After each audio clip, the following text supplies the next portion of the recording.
Namigpabulo si Jesus migkahi. Duo sabok ka no oto, no duo anak no darua, no oli no lukos. Sabok ka no aldo, migkahi kahari diyo to amoy. Amo, bohayad o to kodi oy no baad, to karatuan ta. No imbaad o to amoy kakaratuan din, diyo to darua no anak din. Poglihad to pila no aldo, imbologyo to hari kakandi no baad.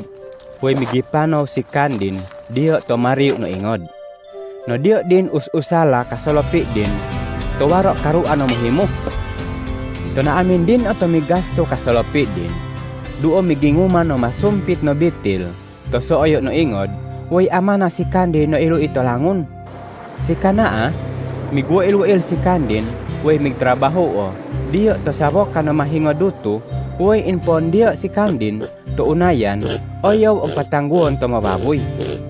Napuun su og gutasan o ama na si kandin, og kuupian o forum si kandin, no og koon to igsunggod to baboy. Suwaro minsan sabok ka, no migbohoy kandin to og kakoon. To katamanan, nakamaan-maan o si kandin, to naimurin way migkahi. Og kabayangan kamo suhuanon ta amoy kutog kakoon. Pero og kapatoy admulo so ini to gutas. Mopiapad, ko og awo akay, way og libod adiyo ta amoy ko, way og kahiyan ko si kandin. Amo, nakasala ato manama, way duo to koy ko. Kona adlikos na og ngaranan opad ni koy ko na anak no. Isipo na ando ni koy ko, no saboka no suluhuan no.